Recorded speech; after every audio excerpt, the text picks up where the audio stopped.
We are very excited that this year the Village of Richton Park is celebrating our 100-year birthday.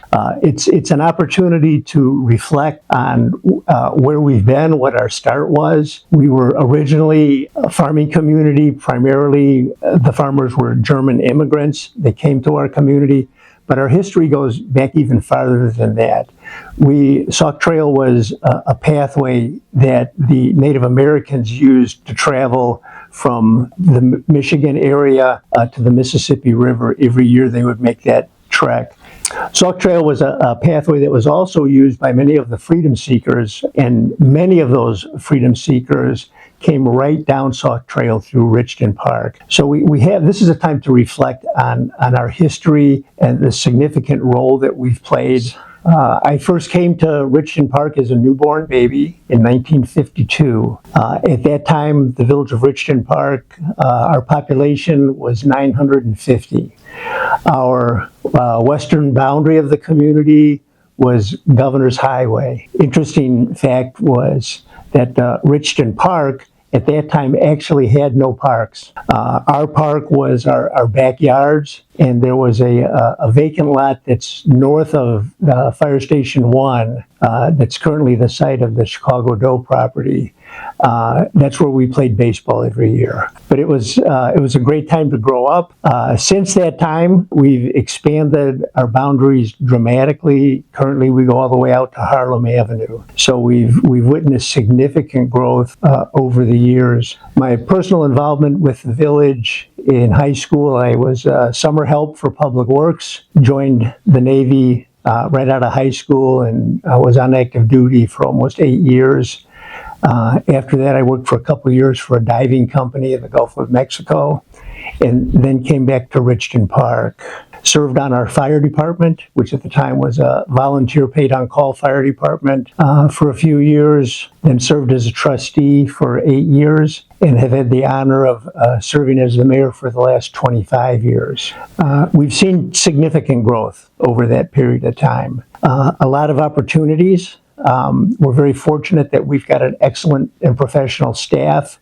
Our board understands good governance, governing by policy that we have in place. So we're very fortunate in that regard. I would say one of my favorite memories, and it was as a child, was Fireman's Picnic, which was held by the vacant lot over at Station 1 on Richton Square Road. It was a carnival that came to town every year. And it was just an extremely exciting time. We looked forward to it. It happened right around the 4th of July every year. And it was a real community event. It was the volunteer firefighters hosted the event. It was a fundraiser for the fire department. But we had a parade. The firefighters had water ball fights that went back and forth. So that's probably one of my fondest memories, participating in the parade. I think there were at that time as many people in the parade as watching the parade, because we weren't a big community.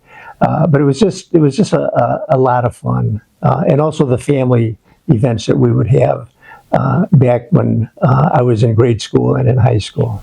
Back in the early days, we had a very small business community at that time. We were a small community, but one business that I think many people would remember is Triumph's Meat was on the corner of Sauk Trail and Ridgeway, and that was a mainstay in the community for many, many years. Another one was Twin Barber Shop that was on Sauk Trail. They actually had 3 different locations over the years. On Sauk Trail, that's where I got my first haircut, was from Tony and Louie were the twins that were the barbers there. And like all barber shops, it was kind of a gathering place for the community where you could always catch up with somebody. Or as a kid, you saw your friends there getting their hair cut too. The A&P grocery store was on Sauk Trail where the current Fresh Markets is. And they were in there for many, many years. Where the Metro parking lot is, there was an A&W root beer stand that was there for many years. And again, in the summertime, it was walking distance, so we could walk there, enjoy the root beer and the hamburgers and that kind of stuff. It was the early fast food for the region. One of the things in Richton Park that sets us aside from many other communities is a couple years ago, the board decided to ask of the residents that we be empowered with home rule authority. What home rule authority does is it allows us many other options as we grow and develop our community.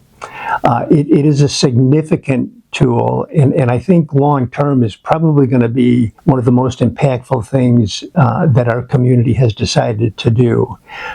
It's an expression, quite frankly, of trust in the leadership in our community, and for that we are very grateful, and we are pledged to be good stewards of this authority. As a village, we have opportunities for growth. We're not a landlocked community, so we have the ability to grow farther west and even south into Will County if we so choose. But it's important that our growth is planned and it's implemented properly. The last thing we want is growth for the sake of growth. We are working to continue to draw businesses to our community.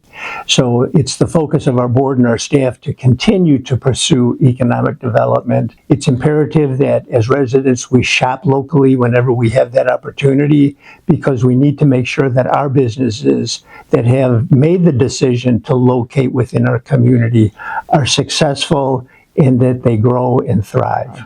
My family has been very blessed. 7 generations of my family have called Richton Park home. So the roots personally and for my family go very, very deep within our community. My grandfather was a early developer. Built a lot of residential on the east side of town and some commercial properties, many of which we still maintain. So it's important that as individuals, we invest in our community, whether it be in your home or whether it be a business interest you have, or just investing your time in helping to improve the quality of life. Happy birthday, Richton Park. We'll see you around town.